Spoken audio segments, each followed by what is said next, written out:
kulanti wacan wanaagsan daawadayaal kusoo dhawaada wararka ugu waaweyn ee Soomaaliya caalamka qodobada aan kuga helana waxaa kamid noqon doona qeyn maalintii afraad ka socotay deegaanka Masaajid Al-Guduud ee gobolka Shabeellaha Dhexe iyo Al-Shabaab oo laga saari la'yahay wararka ugu dambeeyay ayaa daawo doontaan qodobada kale waxaa qayb ka noqon doona isticmaalka aalada WhatsApp ayaa maanta xilad guud ku timid gudaha caalamka Soomaalidaba iyo si weyn loogu dareemay muddo saacado oo habad ay ka maqnayd dib ayay u soo laabatay sabab dadka arintaas u saameysay warbixin gaar ayaan kageena saaxiibayaal qodobada kale waxaa qayb ka noqon doona madaxweyne waara ayaa maamul goboleeda ugu baaqay inay diidaan heshiiska halista ah ee shidaalka markaasi Coastline Exploration kadib markii madaxweynaha Soomaaliya dhawaan wax ka bedel ay ku sameeyeen uu soo dhaweeyay waxaa kaloo daawo doontaan Al-Shabaab waxaa laga wareegay deegaano muhiim ah oo ka tirsan gobolka Galgaduud qodobadaas ku faahfaahin doona wararka caalamka diblomaasiyadda فلنا هديات نقول توصل سكراب كنا نصل قبل كنا فرونسي شرقرية صاحبي الملك ستيج وقال إذا كومنتيا لاقي نور ربيع أدب ما سنتين أنا كوب لا أنا داود يلا ورك اللي قال قبل كسبة لا ده هي شيء إنه يريد بقين أركا خصوصا عطود ديانك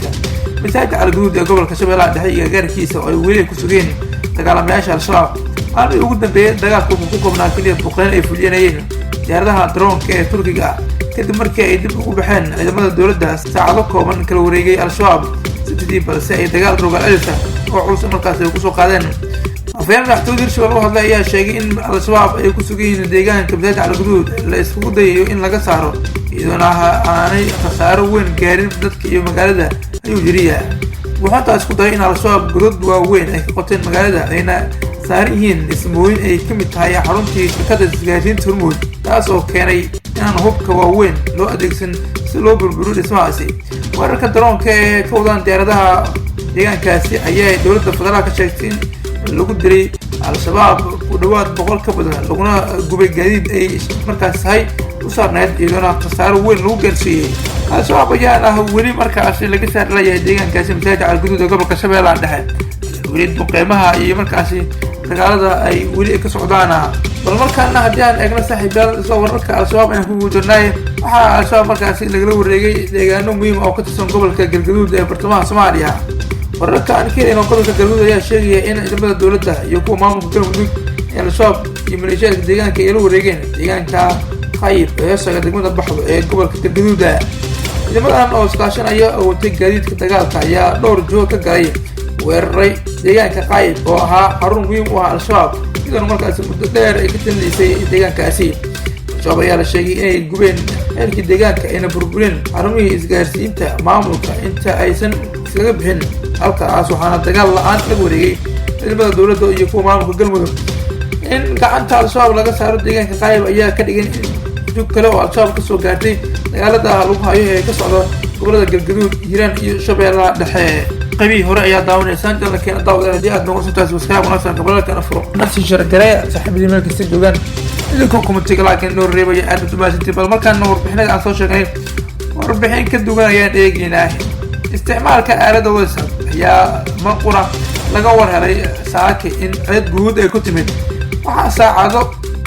وهذا كم قناة كدب صلابتي أبقى وسط وعد كتمت سلا إشاعة الشركة ده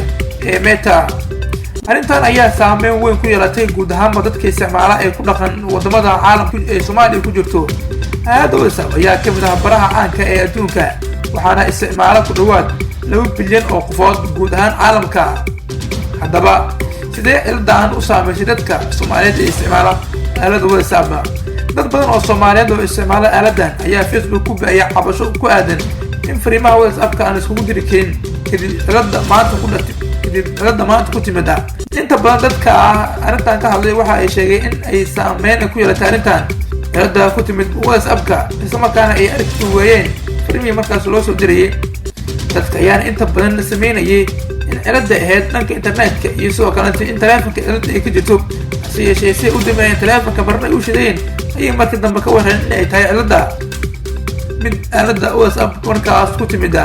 dadka qaar ayaa ku talinayaba in gabi ahaanba meesha laga saaro isticmaalka social media si markaasi loo nasbay soo jeedinaya aad bay u maasinyiin qaar ka mid ah dadka markaasi ka falceliyay ciladii maanta ku timid aalada isticmaalka WhatsApp ee ku asaahayeen daawadayaal tabii dhaxna sidoo kale markaana danin wuxuu ku dhawaaqay kacdoonka ka dhanka ah Al-Shabaab ee lagu soo jeedo gobolada dalka ka socda ciidan oo qodobada ka jeedinaya furitaanka fadhigaas ee kontinuwaad ee baarlamaanka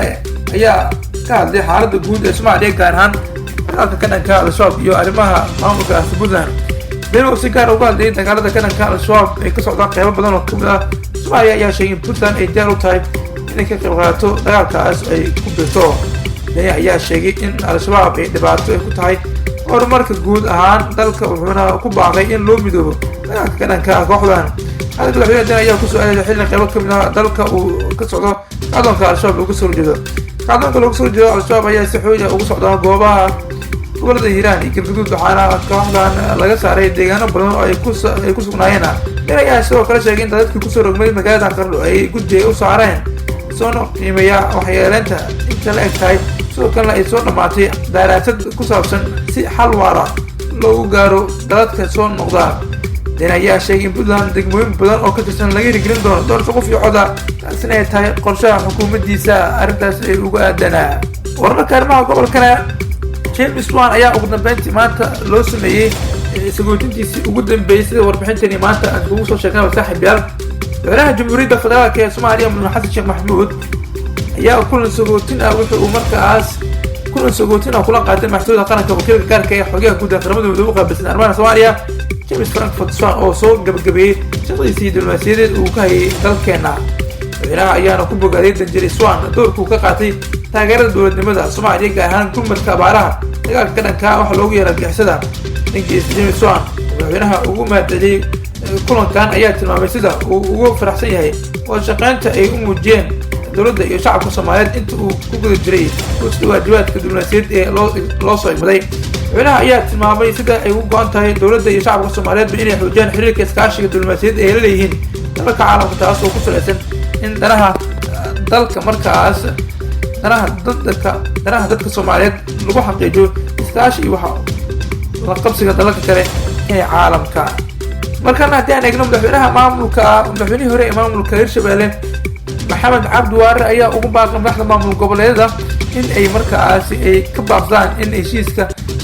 shidaalkii la saxiixay. madaxweynihii hore ee Hirshabelle Maxamed Waare ayaa ka hor yimid heshiiska shidaalka ee dhawaan dowladda Xasan Sheekh Maxamuud saxiixatay shirkadda Coastal Exploration Ltd.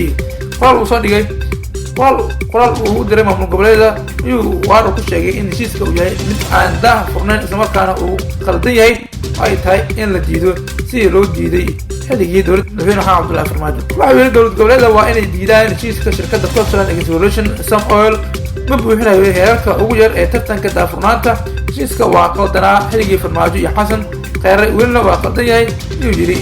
Waare. heshiiska ayaa ka dhacay xarunta madaxtooyada waxaana ogolaaday madaxweyne Xasan Sheekh Maxamuud ciidana ay weli jiraan mugdi islamarkaana aan dadka loo sharxin waxyaabaha laga bedelay. dowladda federaalka lacag gaaraysa $7 milyan oo ka heshay si heshiiskaas. wararka waaweynaa ee janalkeena daawa socotay waan intaa subscribe noo saaran gabalka furta waa maasantii.